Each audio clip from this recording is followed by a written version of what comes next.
Hello everyone. स्वागत है दोस्तों आपका मेरे चैनल पे। मैं प्रशांत कुमार शुक्ला एडवोकेट। साथियों, आज के वीडियो में हम लोग राजस्थान हाई कोर्ट का एक इम्पॉर्टेंट लेटेस्ट जजमेंट के बारे में बात करेंगे जो कि रेप से रिलेटेड है। और यह जजमेंट में जहां एक आरोपी को 35 साल पुराने बलात्कार के एक मामले में आरोपी को बरी कर दिया गया।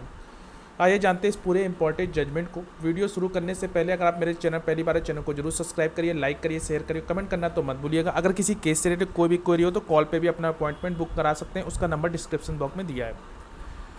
और सबसे ज़्यादा जो क्वेरी आती है कि सर जैसे कोई अगर रेप के फॉल्स रेप केस है या और आपको किसी मामले बलात्कार के किसी मामले में झूठा फंसाया गया है तो उससे कैसा बचा जाए, क्या कोर्ट में बात रखी जाए जिससे कि आपके पक्ष में फैसला आए। तो ये चीज़ बहुत ज़्यादा आज के समय में हो रहा है और इसके लिए एक इम्पॉर्टेंट जजमेंट है जो कि हाल ही में राजस्थान हाई कोर्ट का आया है, जहाँ पे पीड़िता के मृत्यु के समय दिए गए कई बयान एक दूसरे के विपरीत और सुसंगत नहीं है। जहाँ राजस्थान हाई कोर्ट ने 35 साल पुराने एक बलात्कार के एक मामले में आरोपी को बरी कर दिया। राजस्थान हाई कोर्ट ने 1989 में यानी कि बलात्कार के एक मामले में सभी आरोपियों को इस आधार पर बरी कर दिया कि पीड़िता द्वारा दिए गए कई मृत्यु पूर्व बयान एक दूसरे के अनुरूप नहीं थे। सबसे एक इम्पॉर्टेंट बात ये आई तथा दूसरी चीज़ ये था कि मृत्यु पूर्व बयानों के आधार पर दोष सिद्धि जो कि भौतिक और विवरणों में विपरीत थी और असुरक्षित साबित हो सकती है। कोर्ट ने भद्रगिरी वेंकटेश्वर रवि बनाम आंध्र प्रदेश के लोक अभियोजक उच्च न्यायालय 2013 पे भरोसा करते हुए इसको दोहराया। साथ ही साथ कोर्ट ने कहा कि जो मृतक है उसके मृत्यु पूर्व जो बयान दर्ज करने के दोनों मौक़ों पर पुलिस अधिकारी द्वारा सक्षम डॉक्टर से प्रमाण पत्र नहीं लिया गया था और कि घायल बयान देने और चिकित्सीय रूप में फिट था या नहीं। इसके अलावा ये बयान न्यायिक मजिस्ट्रेट द्वारा या उनकी उपस्थिति में दर्ज नहीं किए गए थे, जिसके परिणामस्वरूप राजस्थान पुलिस नियम यानी 1965 के नियम 6.22 का स्पष्ट उल्लंघन है।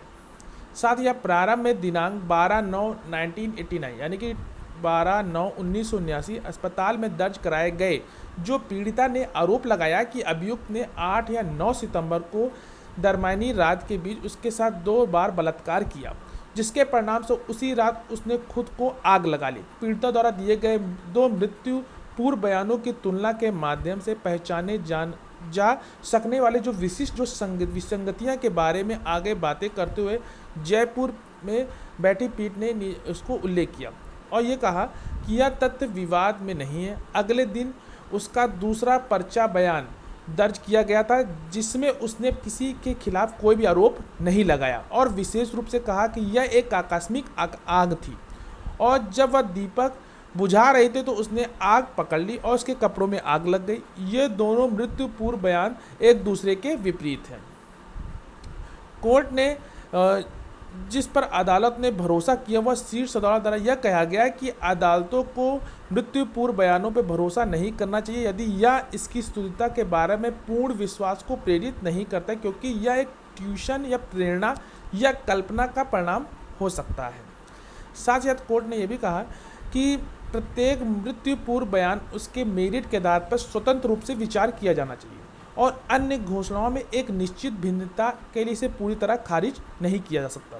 कोर्ट ने कहा कि इस तरह के प्रत्येक घोषणा एक सावधानीपूर्वक विश्लेषण किया जाना चाहिए ताकि यह पता लगाया जा सके कि उनमें से कौन सी सही स्थिति का प्रतिनिधित्व करता है। कोर्ट ने यह भी कहा कि जो अभियोजन पक्ष के संस्करण के कई अन्य पहलू जो कोई विश्वास पैदा नहीं करते हैं और टाइमलाइन के अनुसार पीड़िता के पिता बलात्कार की तारीख और कथित आत्महत्या के प्रयास के 2 दिन बाद उसे अस्पताल ले गए, जबकि बेटी 75% तक गंभीर रूप से जल गई थी। इसके अलावा घायल पीड़िता के अस्पताल में भर्ती होने के तारीख के बारे में भ्रम और संभोग की घटना को साबित करने के लिए रासायनिक जांच रिपोर्ट की अनुपस्थिति सिंगल जज बेंच के ने अच्छी तरह नहीं बैठी और 10/9/1979 को बलात्कार और आग लगने की सूचना मिलने के बावजूद यानी कि PW4 यानी कि आसाम में 2 दिनों तक चुप रखा। उसने अपनी घायल जली हुई बलात्कार बेटी को इलाज के लिए अस्पताल ले जाने और पुलिस को ऐसी जघन्य घटना की रिपोर्ट कराने में जहमत नहीं उठाई।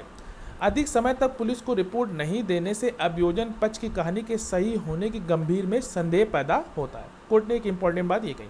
तथा एफआईआर ने भी संकेत दिया कि जो आरोपियों में से एक को घटना की तारीख को ग्रामीणों द्वारा पकड़ा गया था, यह भी स्पष्ट नहीं है कि ऐसे आरोपी को तुरंत पुलिस को क्यों नहीं सौंपा गया। कोर्ट ने अभियोजन पक्ष की कहानी की सत्यता के बारे में गंभीरता और चिंता जताई और यह निष्कर्ष निकालते हुए कि ट्रायल कोर्ट ने अपीलकर्ताओं को दोषी ठहराने में गलती की है और हाईकोर्ट ने यह टिप्पणी की कि उपलब्ध सबूत और बलात्कार की घटनाओं को पुष्टि नहीं करते हैं और धारा 376 यानी कि आईपीसी के तहत अपराध और जो करने के बारे में सबूत के अभाव में धारा 306 के तहत आत्महत्या के लिए उकसाने के लिए सजा को कायम नहीं रखा जा सकता।